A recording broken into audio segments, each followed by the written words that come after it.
Deva Jaya Guru Deva Jaya Guru Deva Jaya Guru Deva.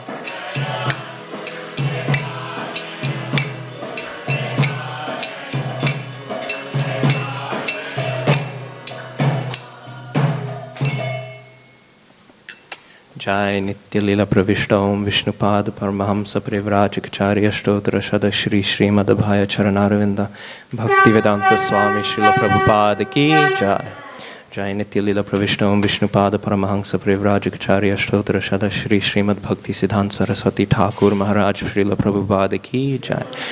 Jai Nitya Lila Pravishta Om Vishnupad Satchidananda Bhaktivedanta Thakur Ki Jai. Jai Srila Haridas Thakur Ki Jai. Ananta Koti Vaishnava Vrinda Ki Jai. Nitai Gaura Premanande Hari Hari Bol.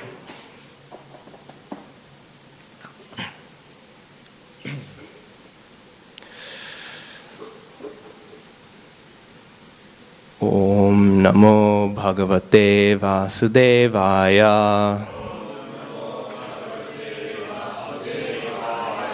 Om Namo Bhagavate Vasudevaya. Om Namo Bhagavate Vasudevaya.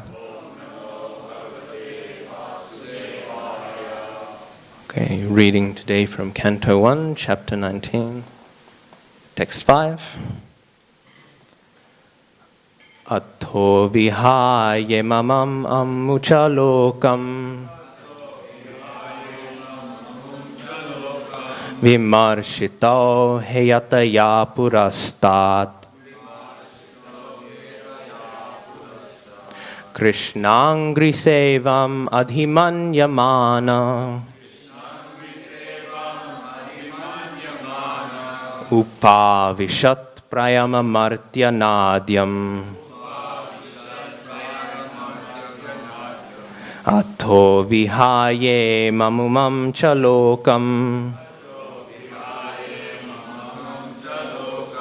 vimarśitau heyatayā purastāt kṛṣṇāṅghri-sevām adhimanyamāna upāviśat prāyam amartya-nadyām atho vihāyemam amuṁ ca lokaṁ vimarśitau heyatayā purastāt kṛṣṇāṅghri-sevām adhimanyamāna upāviśat prāyam amartya-nadyām.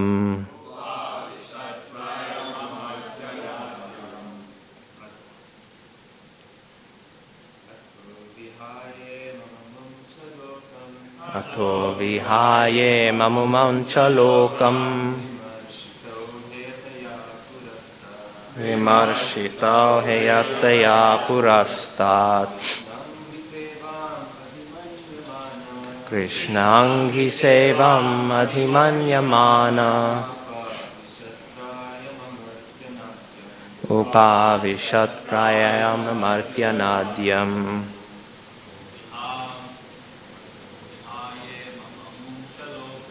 Atho vihāyemam amuṁ ca lokaṁ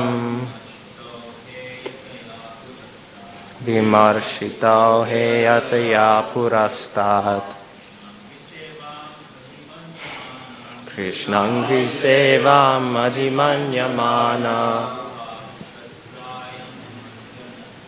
upāviśat prāyam amartya-nadyām.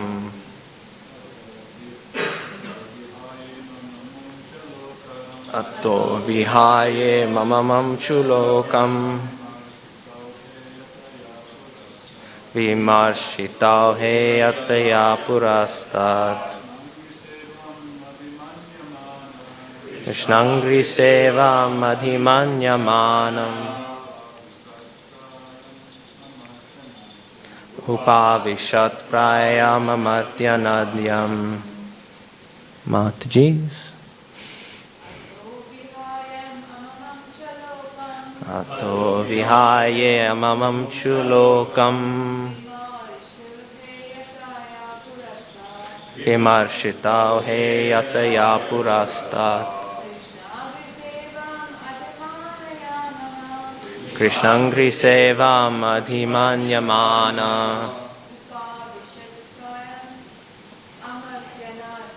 upāviśat prāyam amartya-nadyām. Atho, thus, vihāyā, giving up, imam, this, amuṁ, and the next, cha, also, lokaṁ, planets, vimarśitau, all of them being judged, heyatayā, because of inferiority, purastāt, hereinbefore, kṛṣṇāṅghri, the lotus feet of the Lord, Shri Kṛṣṇa, sevām, transcendental loving service, adhimanyamāna, one who thinks of the greatest of all achievements, upāviśat, sat down firmly, prāyam, for fasting, amartya-nadyām, on the bank of the transcendental river, the Ganga or the Yamuna. Translation. Mahārāja Parīkṣit sat down firmly on the banks of the Ganga to concentrate his mind in Kṛṣṇa consciousness, rejecting all other practices of self-realization, because transcendental loving service to Kṛṣṇa is the greatest achievement, superseding all other methods. Purport. For a devotee like Mahārāja Parīkṣit, none of the material planets, even the topmost Brahmaloka, is as desirable as Goloka Vrindavan, the abode of Lord Shri Kṛṣṇa, the primeval Lord and original personality of Godhead. This earth is one of the innumerable material planets within the universe, and there are innumerable universes also within the compass of the Mahatattva. The devotees are told by the Lord and his representatives, the spiritual masters or acharyas, that not one of the planets within all the innumerable universes is suitable for the residential purposes of a devotee.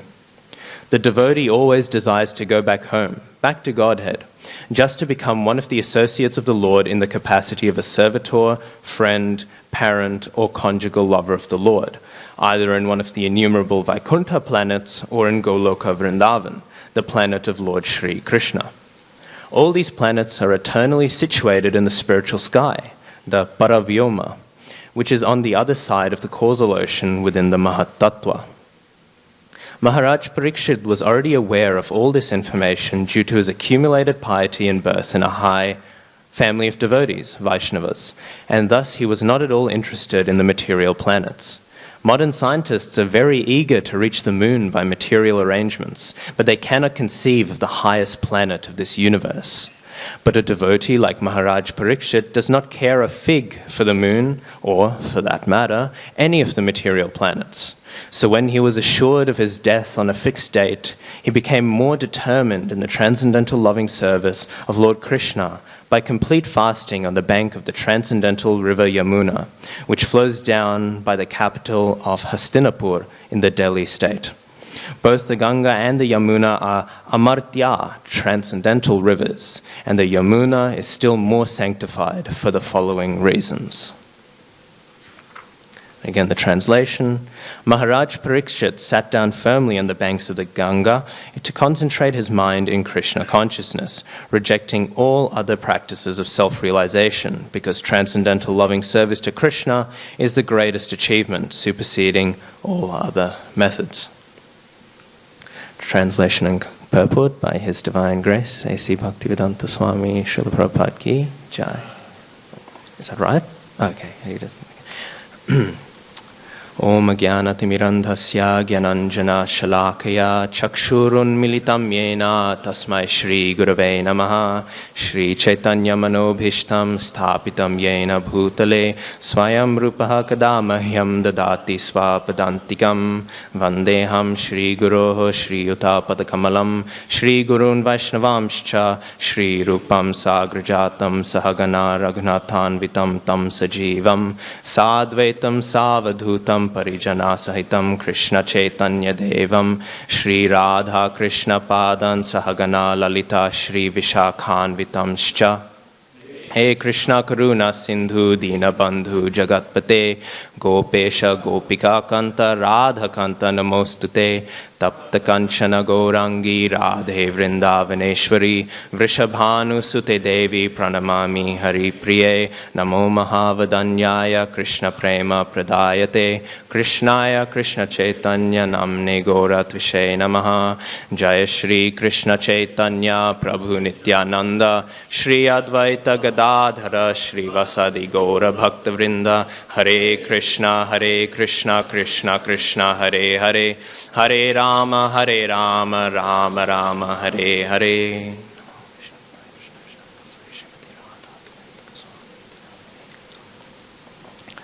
Hello, thank you all for coming to Bhagavatam class. So today we were just reading about Mahārāja Parīkṣit rejecting everything in order to become to practice self-realization. We see this now just after the curse and Mahārāja Parīkṣit's acceptance of the curse as mercy, because all things are mercy, constantly pouring as long as one can see them to be so. And why would they all be mercy? Why would negative things be mercy? As we read here, none of the material planets, even the topmost Brahmaloka, is as desirable as Golok Vrindavan. So in order to have an awakening to the terrible, bitter taste of all these planets, sometimes to ramp up the bitterness, it's in the same way that we feel pain when we touch hot surfaces to warn us away that this is not something we should touch. It's a lesson to be learned. And if it's not too hot, you might sort of not be able to, you need to get burnt to learn the lesson. Well, some people do. Some people can just read it. And of course, Prabhupada says the 3 ways of learning. The very intelligent man will learn just by hearing. The less intelligent man will learn by seeing. And then the least intelligent will learn by experiencing. And so, especially in Kali Yuga, the average intelligence is not so high. So it's nice to have some suffering thrown in. And that's, again, Mahārāja Parīkṣit could realize this. And why so should everything in the entire material world be unsatisfactory? Because, of course, this material world is defined. We hear in the Bhagavatam, when the jivas all exit Mahavishnu, the first thing that develops from the latent desires in the chitta is ahankara. And ahankara, the false ego, therefore defines his material existence. It is how the jivas enter, and being the entry point from which all the other sort of elements evolve around us from. This shows that the material world is defined by this lording over, this false ego.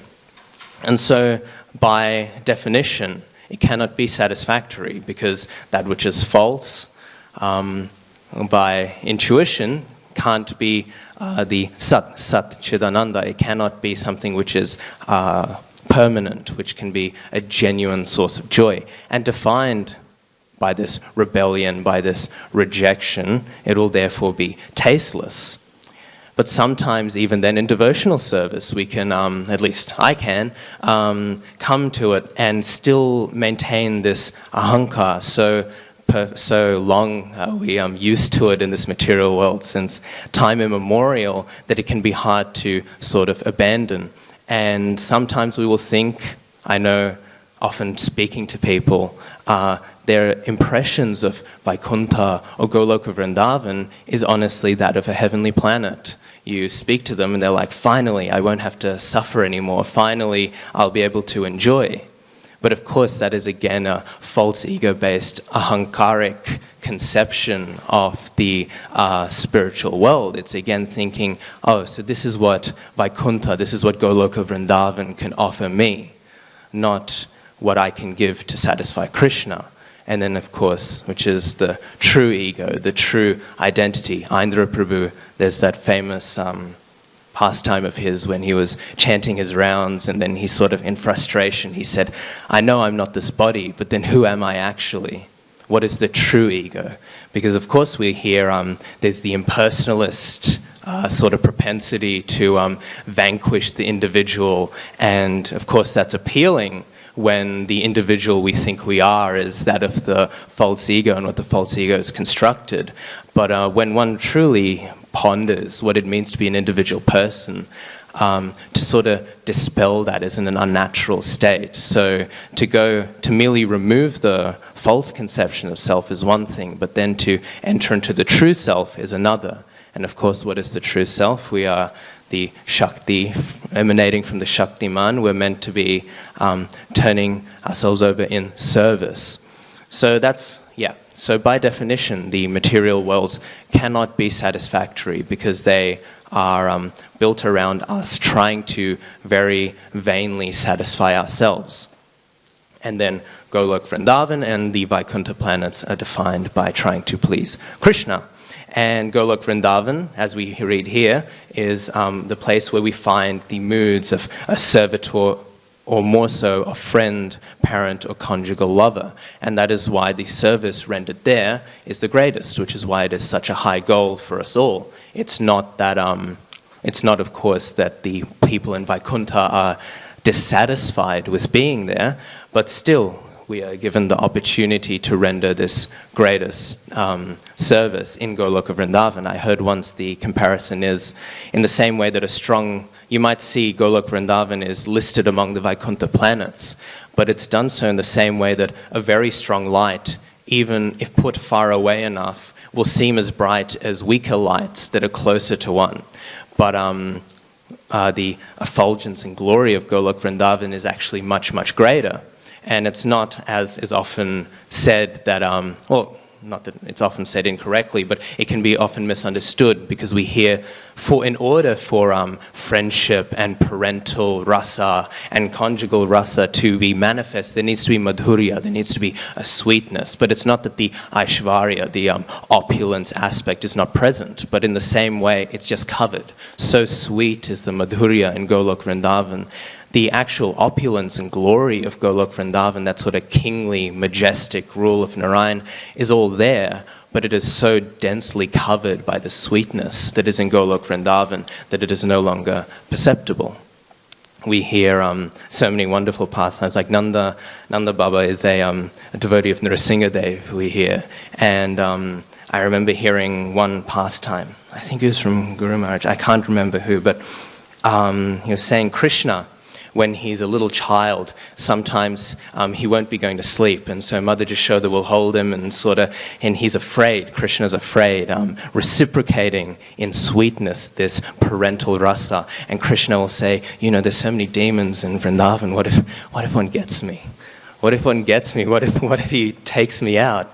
And Mother Jashoda holds, and she says, you know, those demons are pretty scary, but I'll tell you about an even scarier demon. His name was Hiranyakashipu. And she says all the terrible things that Hiranyakashipu did, and Krishna's scared. He's like, oh no, I hope he's still not around. And so Kṛṣṇa asks that, and then Mother Jashoda, she says, no, don't worry. And then she speaks about the glories of Prahlad Maharaj. And then at the end, she says, and then Hiranyakashipu, you know, he smashes the pillar and he goes on in his tyrannical reign, and then Nrsimhadev comes out and kills him. And then suddenly Krishna's fear is appeased because he thinks, now I can sleep, because if a demon comes, Nrsimhadev will save me. So we see that's the sweetness, that sort of intimacy. But that's not to say that obviously all Nrsimhadev and all the great avatars aren't present in Kṛṣṇa, but they're covered in that sweetness. And yes, so therefore, and such sweetness is that rasa is not present in this material world. I was listening to a multi-part lecture by His Holiness Bhakti Vikas Maharaj just recently, and he was talking about material versus spiritual rasa. It's not that rasa or exchanges of mood don't exist in the material world. They're just rubbish. They're just worthless. There's just nothing really to them. It's like comparing all these sort of wonderful ice cream flavors, and then you have this sort of bland, sort of just tasteless stuff that you're just munching on. Of course, Prabhupada uses the famous analogy of chewing the chewed. It's just tasteless, non-nutritious. It's just using your jaw for the sake of using it, but not actual any benefit. And I remember, I'm reminded of one text we studied in high school, because I went to a pretty Christian school, and we studied the Old Testament. It's called the Old Testament Wisdom Literature. There's a certain section, and it's, I remember Jayadvaita Maharaj was once giving a lecture, obviously, specifically Ecclesiastes, but he was giving a lecture, and he was speaking of this wisdom literature. You sort of read it, and not to disparage the Bible, but Jayadvaita Maharaj says, "What's this doing here? This is so good." But yeah, and it reminds me when I read it of what Srila Prabhupada said about Socrates. For someone outside of the Vedic context, this is pretty good. Like, this is about as the far reach as you can get with the aroha pantha, that's sort of trying to figure it out on your own, rather than, of course, the descending process that we have that lets us pull us all the way up. And it begins, it's traditionally rendered, the beginning of Ecclesiastes, as vanity of vanities, saith the preacher, vanity of vanities, all is vanity. And it's translating a Hebrew word, I forgot the Hebrew word. But that Hebrew word is actually really hard to render in English. But I think the most interesting rendering of it is as vapor. That this world is nothing but a vapor, or a breath. It seems to have some substance. There's something kind of there. It's not, of course, the Mayavad conception that this world is not real. But then it has no substance to it. And he continues this wonderful meditation. He says, everyone is laboring under the sun, doing this or that, but what profit does he make? At the end of the day, everyone is buried in the same grave. The sun rises and sets in the same time every day. There's not a new thing under the sun. And there is no new thing under any sun in any of the universes, really. Of course, as I said before, of course, as we all know, we've been in this material world since time immemorial. There's nothing really that we haven't tasted. And yet each time it's like so foolishly we think, no, this time I'm going to enjoy it. This time the vapor is going to have some substance. This time, all of these curiosities, I often hear speaking with some of the youth, they'll say, I want to enjoy my 20s. I need to try it all out, and then I'll give it all up. But what sometimes I feel they forget is that they have tried it all so many times, and every single time it resulted in them, unfortunately, taking birth again. That's the result of wanting to try everything out. Because at one point, after the curiosity of the 20s is over, then, there's all these other wonderful new opportunities at 30 that I need to try out, and then 40, and then as it delays, you say, it's all right, I'll renounce it all at 50, and then at 60, and then at 70, and then at 80, and then maybe a few seconds before death, and then, now I'll just do it in my next life. So it's a post-dated check. But yeah, frankly, there is nothing to offer. It is all very vaporous. And then, so this whole meditation goes on. It's 14 chapters, and they're really fun chapters to read. Jayadvaita Maharaj, as I'm sure most of you know, wrote a really wonderful commentary on Ecclesiastes. And it was really well reviewed. I was reading the reviews were by genuine Christian scholars. They all really appreciated his contribution to the study of the text. His sort of Vedic perspective brought out some conclusions that they couldn't find.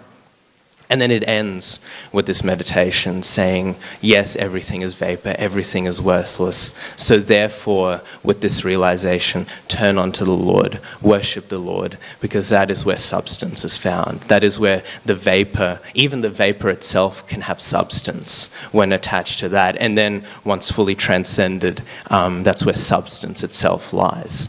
So I thought that was interesting. So then we read, Mahārāja Parīkṣit, in this sort of realization, has renounced everything. And he's, in the previous purport, we hear about sannyasa is being discussed. And sannyasa is an interesting thing. sannyas and varnashram dharma within the context of ISKCON, especially, I find, or within the general family descending from Bhaktisiddhanta Saraswati Thakur and Bhaktivinoda Thakur. Obviously, if you see within the broader Gauriya Vaishnava family, they will separate the different families, so to speak, the different lineages, because there's a lot of variety. Like, I'm sure whenever you visit Vrindavan, you might see like some Babajis going by, Gauriya ones, and they have different tilaks and all. But they're all Gauriya Vaishnava Babajis, but it's because there's variety within the community. And how these are distinguished are things called parivars, which we all know is the word for family. So there's the different families descending, so you'll have like Gadadha Parivar and so on and so forth. So when Srila Bhaktisiddhanta Saraswati Thakur was preaching, some of his disciples, especially those from quote-unquote traditional Gauriya Vaishnava context, would say, well, which parivar are we in? And Srila Bhaktisiddhanta Saraswati Thakur would say, even though normally you'd say it about an associate of Mahaprabhu, and he would say, we are in the Bhaktivinoda Parivar. He is the one who has defined our family for us. He is the one from who we are stemming forth, which is a nice little echo as well of the common title given to Bhaktivinoda Thakur, that he is the seventh Goswami. And there's also, this is a bit of a tangent, but there's also strong echoes. Bhaktivinoda Thakur in so many ways is reminiscent of the other Goswamis, his literary contribution. I haven't even finished his bibliography.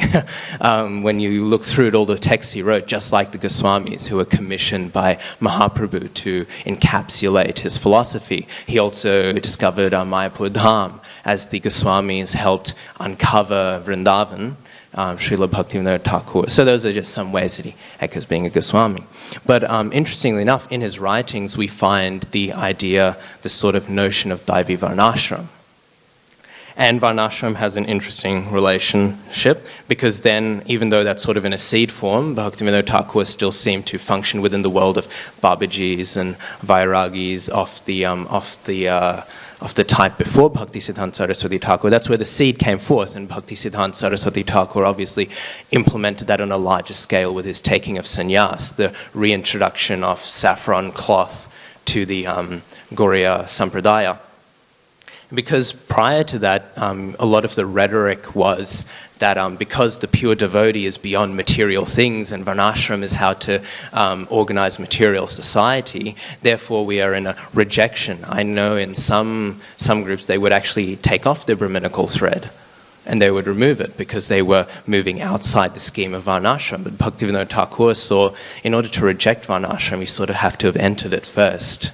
And so there was this sort of, the society is too degraded to just jump from nowhere to a full rejection. That sort of element of being cultured up into such a platform is necessary. And then therefore, obviously what Bhaktivinoda Thakur proposed wasn't Varnashram proper, in the sense that many were saying, but it was Daivi Varnashram. It's a Varnashram oriented around elevating people to then being at the platform of being able to transcend that. And so that's, and then of course Bhaktisiddhanta Saraswati Thakur emphasizes that more, and Srila Prabhupada, as we know, famously said, 50% of my work is not done, we need to implement stronger these Varnashram communities, so on and so forth. But this, so this taking of sannyas is reminiscent, and you'll hear sometimes people will say, especially in Bhaktisiddhanta Saraswati Thakur's time, they would criticize him for taking sannyas. They would say, where Gauriya Vaishnavas are banned from taking saffron. And they would quote two pastimes. I can't remember which disciple of Mahaprabhu it was. Mahaprabhu saw wearing red cloth, and he red cloth, and he said, this is not the clothes of a Vaishnava. I forgot, it's in Chaitanya Charitamrita somewhere. But he said, this is not what Vaishnavas do. We do not wear this cloth. Pardon? It was Brahmananda Bharati, yeah. And so then they would say, see here you go. Vaishnavas don't wear saffron. But of course, Bhaktisiddhanta Saraswati Thakur explained that in this context, it was actually the red cloth of the Shaktas. And he was saying Vaishnavas do not wear the red clothes of Shaktas, which is true. And yeah, so therefore that passage doesn't really mean much to refute the taking of sannyas. And the other one, of course, is the famous verse which Mahaprabhu quotes in his conversation with Chandkazi about the things which are banned in Kali Yuga, and he mentions, of course, the taking of sannyas. And Bhaktivinoda Thakur actually comments on this and says, when sannyas is spoken of, it can't be spoken of as this sort of monolithic entity that exists. He lists 3 different types of sannyas. There's karma sannyas, Veda sannyas, and jnana sannyas.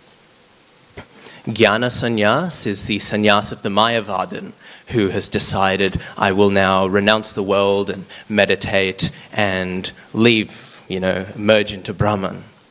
Karma sannyas is the sannyas of regular varnashram, not of Daivi varnashram, but of varnashram as was practiced in Vedic times. You got old, you'd finished vanaprastha, had enough of married life, and then thought, my senses are getting dull, I'll go to the forest now, retire, and do my duty. Those 2 are banned in Kali Yuga. But the Veda sannyas, the sannyas of the devotee, the sannyas of the Vaishnav, which is of course Tridandi sannyas. As we know, there's the 2 main sannyasi orders. There's the Tridandi and the Ekadandi. The Ekadandi is the Mayavadi sannyas. They only have 1 staff in their sannyasi danda, and the Tridandi is the Vaishnav one with the 3. But that sannyas is not banned. And therefore Bhaktisiddhanta Saraswati Thakur introduced it again in his very dynamic mood of removing there's a famous Christian saying, following the spirit of the law and not the letter. Jesus chastised a lot of the religious teachers at the time, saying they've obsessed with the letter of the law and they've ignored its spirit. And His Holiness Bhakti Vikash Maharaj made a funny comment when he was researching his book, Bhakti Siddhanta Vaibhav. He was engaging with a few Babajis just in order to get research and details down. And he said these same Babajis who were criticizing Bhakti Siddhanta Saraswati Thakur for riding cars or even wearing a watch. I read somewhere they used to say it's not proper to wear a watch. These same people have air conditioners in their room. And they'll say, oh, but this isn't mentioned in Hari Bhakti Vilas, so it's fine. So there they've sort of focused in, here, this is fine, it's fine, because it's not mentioned there, and totally missed the spirit of what were those regulations there for. They were there for a dynamic renunciation, which of course we know as Yukta Vairagya. So that's sannyas. It's a hard-earned thing. Still many people get fussed over it. Of course, it's not that we don't have the Babaji Vaish in our line necessarily. Srila Bhaktisiddhanta Saraswati Thakur initiated quite a few Babajis. Krishna Das Babaji, the most famously. But in ISKCON, obviously, we're following the mood and example set by Srila Prabhupada. And Srila Prabhupada, exactly to my knowledge, only initiated 1 Babaji, but I heard somewhere one Prabhupada disciple was telling me he sweared and he initiated a second one in similar circumstances. But as far as the records go, we only know 1. And that was a very peculiar case. And at the Babaji initiation, Srila Prabhupada said, this is not to be repeated. This is not, we have sannyasis here in ISKCON. Because the sannyasi is, we hear of the 2 different types of renunciates. We have the Goshtyanandi and the Bhajanandi. We have the one who takes pleasure in his bhajan, in his seclusion, which is the Babaji, and then we have the Goshtyanandi. This is a distinction introduced by Bhaktivinoda Thakur, but we can also find it, interestingly enough, in the writings of the followers of Madhvacharya in Bengal. They also had this distinction prior. So some people argue, as people just like to argue, they'll say, oh, Bhaktivinoda Thakur invented this distinction, blah, blah, blah, blah. But it's actually, there's precedence within the parampara. So there's that distinction, and of course Srila Prabhupada wanted to define ISKCON's renunciates within the context of preaching. When we read the Lilamrita, especially, I'm just going through it now, we see so much that Prabhupada just constantly, day in, day out, just had that mood of preaching and being chaste to following Srila Prabhupada. That's good to do so too. So and of course we read that, oh no, that was the last purport. So then we also read at the end of the mission to the moon. which is interesting. Radhika Raman Prabhu, I remember, was giving a class and he was speaking.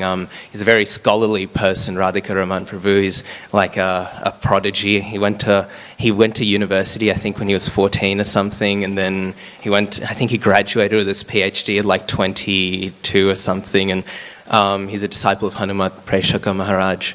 And he was giving a class, so obviously not to flex his material accomplishments, which, as we know from this context, doesn't actually mean much in one sense, but he interacts very much in this world of the great sort of academics and scientists who are trying to probe reality. And he said what he finds in their quest to explore the moon, explore the planets, explore history.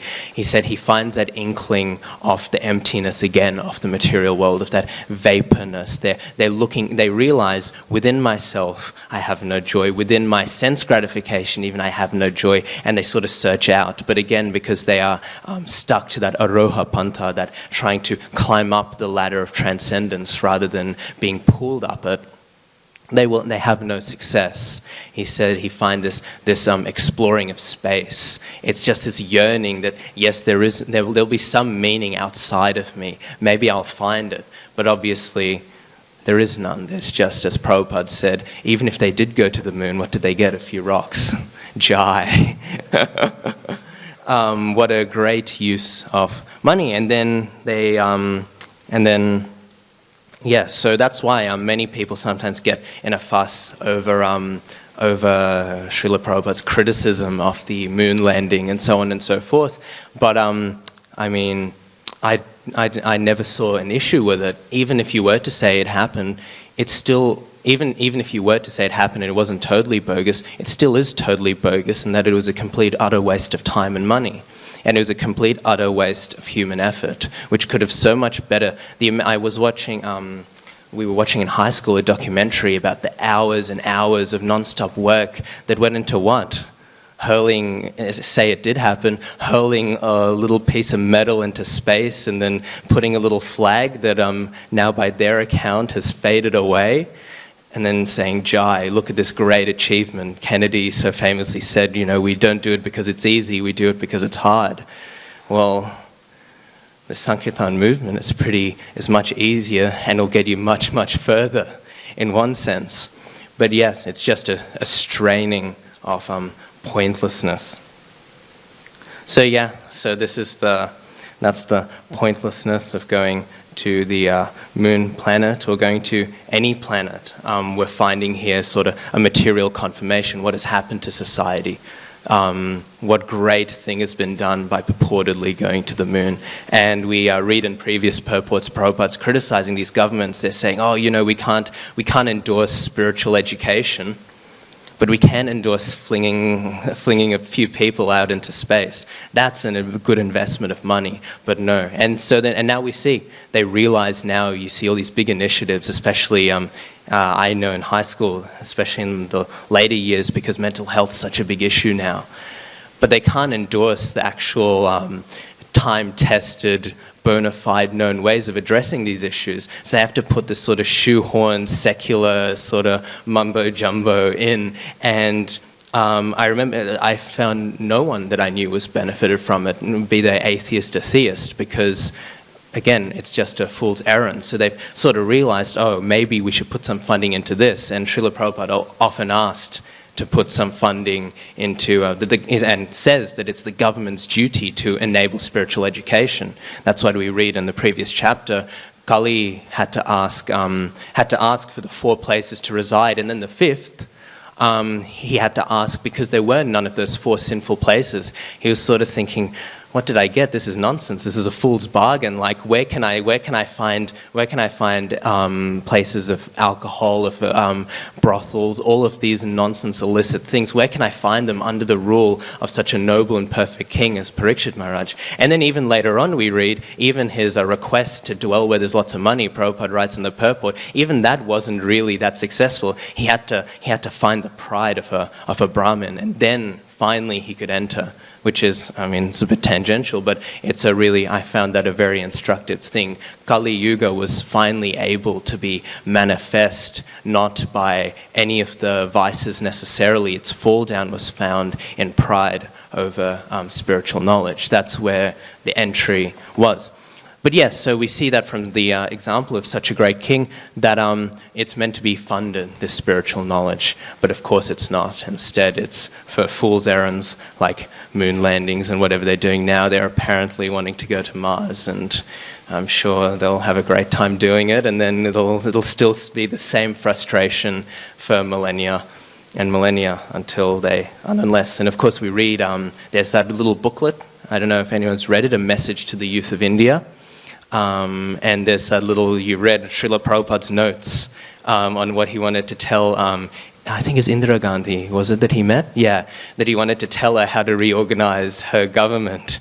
And it was pretty drastic. Srila Prabhupada he wasn't there, he didn't see much hope in the demon crazy way of organizing society. He was saying, Bhagavad Gita should be taught in schools, none of this attempt. Because they say, and we studied this at university, there is a myth of secularity. The idea of being religiously indifferent is actually impossible. Virtually all scholars of religion agree with this at this point, that to be secular is merely an endorsement of rational humanism. It's there is no way, one of my professors said, and an atheist professor, he said, even in math, it's impossible to not educate somebody in an ideology.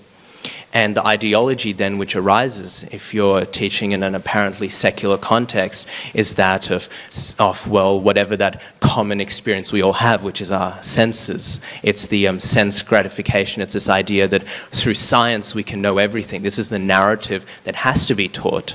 It's not that by removing it, suddenly these children are in a blank slate and they're just going to figure it out for their own and they'll assess every ideology. It is quite literally impossible not to educate in an ideology. These assumptions are invoked and ingrained into the minds. So this attempt at creating a secular society defeats its own purpose.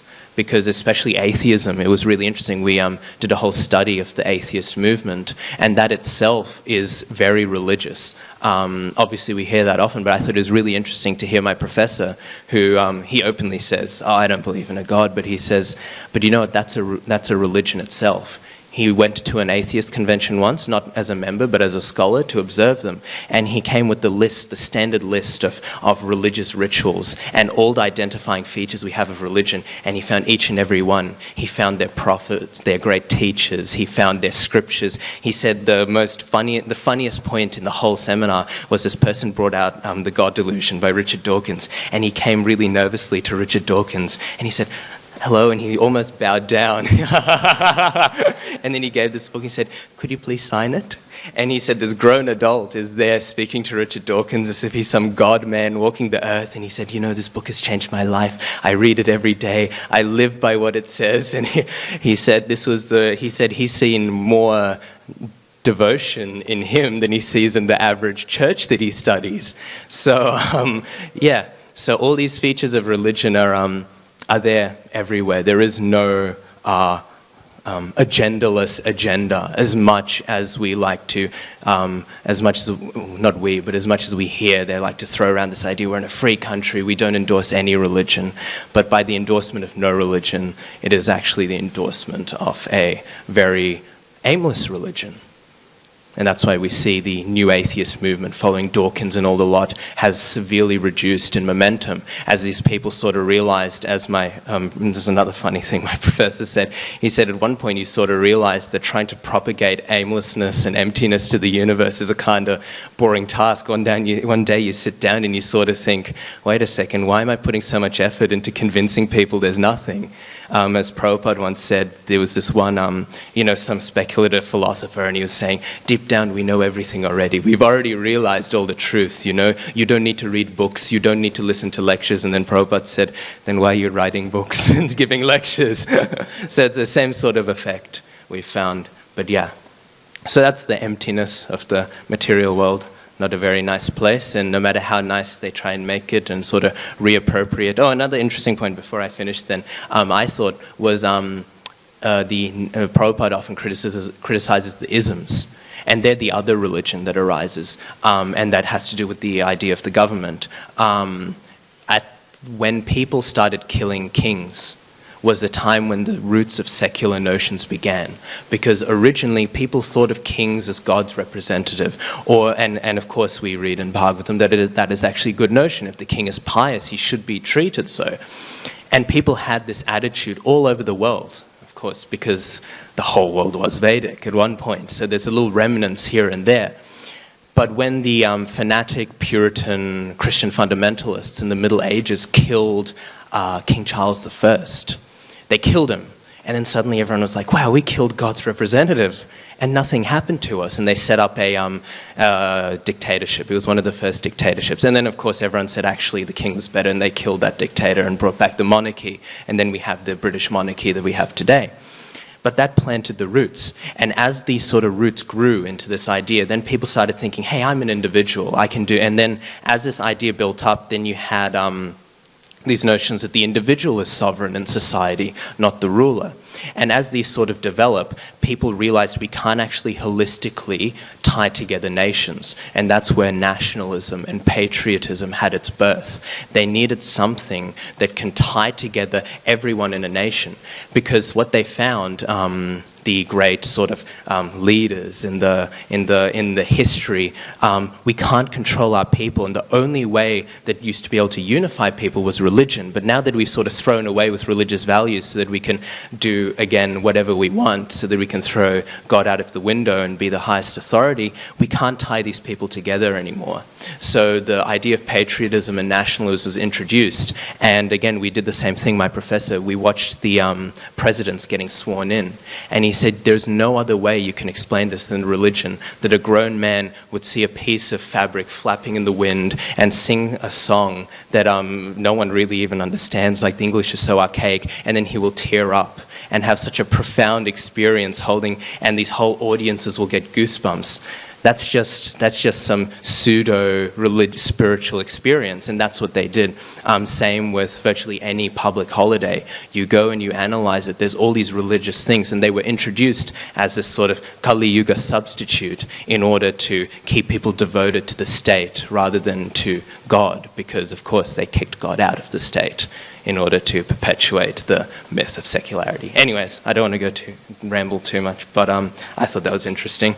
Yep, so the material world is pointless and empty and rubbish, and there's nothing of value of it unless you attach it to Kṛṣṇa.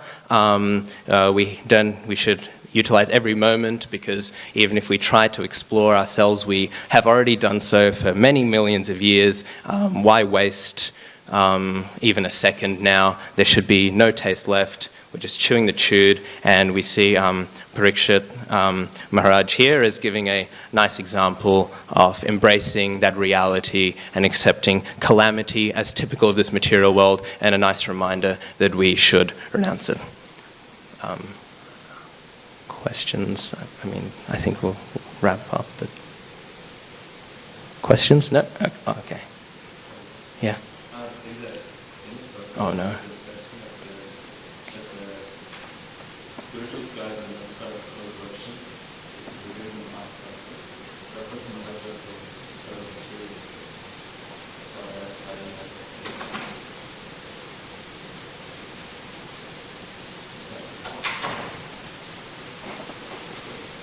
What's the... So all these planets are eternally situated in spiritual Kaida Paravyoma, which is on the other side of the causal ocean within the Mahatattva.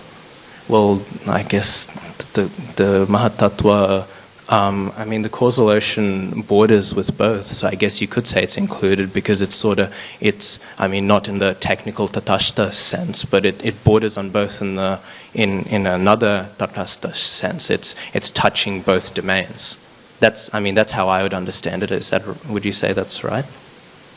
Because, yeah, it's within the Viraj River is straddling both sides. So in that sense, you could say it's within the sphere of the Mahatattva, which is the sum total of material existence. I think, yeah. Okay. Yeah? You mentioned that Srila Prabhupada went to establish Varnashram systems everywhere around the world. Yeah. And what I find with the rise of science is maybe that people are less and less superstitious. Yeah. If I put my bond on someone, like, it would be exciting. Do you find that if we re-establish Varnashram systems, the systems will come back? Are they necessarily beneficial to society? I don't think they would come back, because Varnashram, as defined by Srila Prabhupada and as defined by Varnashram, would be based on the Vedas. And as long as, there's, maybe they'll come in, but as long as you have nothing in the Vedas isn't true. Everything in the Vedas isn't superstitious. So as long as there's a chastity to the teachings of the Acharyas and the Vedas, I can't see how any nonsense would arise as long as you cultivate that mood. So Varnashram degraded because it moved away from chastity to the Vedas. But obviously, if we follow Srila Prabhupada's example, I couldn't see that happening. Yeah. Jai. Grantaraja Srimad-Bhagavatam ki. Jai. Antakoti Vaishnava Vrinda ki. Jai.